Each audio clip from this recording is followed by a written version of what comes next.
Everybody, let's have a lesson. Today's lesson, we're going to talk about animal eyes. It's the most important part of the animal.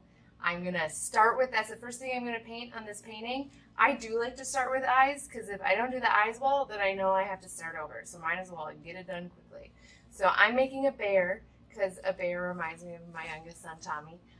The first thing you need to do is get your color. I'm just going to say one word, sepia. Get it in a tube. It's as good as black. Squeeze it out, and especially if you're doing a bear or something with really dark eyes, it's the perfect color. If you need it even darker, you can mix it with just a little bit of indigo. That's my favorite black concoction. So you load it up, load some up on your paintbrush, test it on a little bit of paper towel, make sure it's nice and dark. And then we're going to outline the shape of the eyes. I've given myself a rough start with pencil, but I want to outline the outside.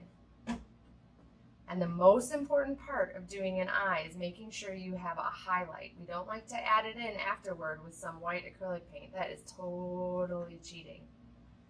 So instead, we have to make sure to leave it there ahead of time. Oftentimes, animal eyes, they have a bit of an almond shape, but they're much rounder than humans. So if you outline the outside and then color it in, it's going to be quite successful. We're going to move over to the other side.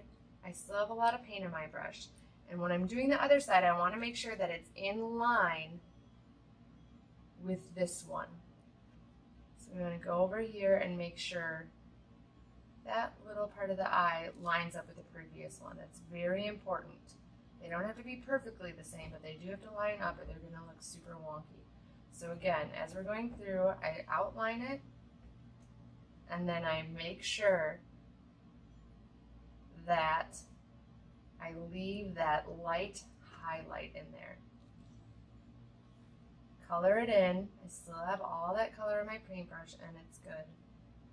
I want to lean back a little bit and make sure that they make sense next to each other, because if these eyes don't work out, there's no point in continuing the painting, let me tell you. Okay, I'm pretty pleased. I'm going to make them a little bit bigger. Then usually on an animal eye, there's some sort of rim around. So I'm going to take the same dark color, again, it's sepia with a little bit of indigo mixed in. And we're just going to trace around the outside. I'm getting a little bit of a dry brush here, which I don't want at this moment, so I'm just going to add a little extra paint. And on the top here, my bear has a nice dark shadow on the top, but I want a little bit of differentiation from that to the eye. So it's still going to be a very dark color, but I'm just going to make it slightly different. I'm going to add a little bit of red to it, just so when it dries, you can tell where the eye starts and where the top part does. So it's hard to tell right now, but it will dry a slightly different color. I'm going to do the same thing on this side.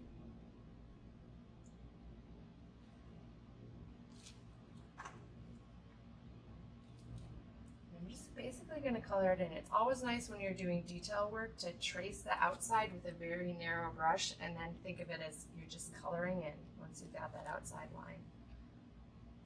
So underneath, it's going to be typically a bit paler, regardless of the animal you're making. So I'm going to add a little bit more water to my brush.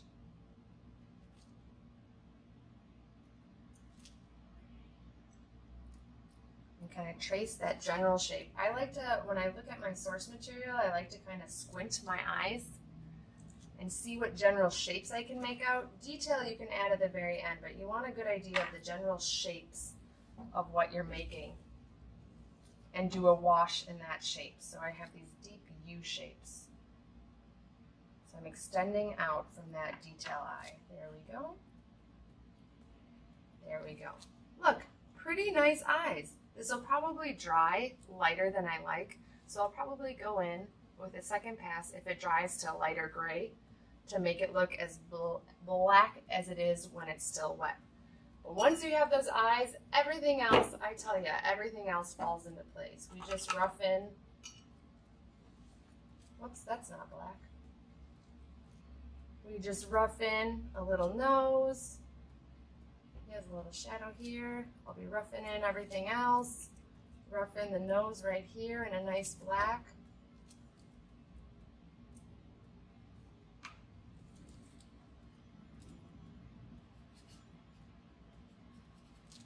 Hey, bear.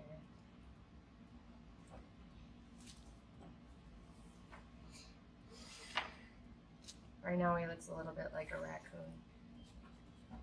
But I'm just, again, looking in. I'm going to make it get darker at the very end. But I just want to show you, once those eyes come in, everything else can be nice and loose.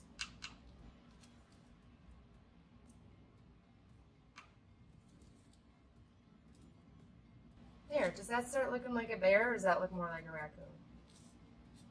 Just trust me, it will look like a bear. There you go. See? You have the eyes, everything else just kind of falls into place. All right. I'll show you the finished product soon, but I wanted to give that little quick tutorial on how to do animal eyes. If you guys liked it, give it a like. If you guys want to learn about more, get more lessons from me, feel free to subscribe. And as always, if you have something else you want to see, comment in the comment section and I would love to teach it.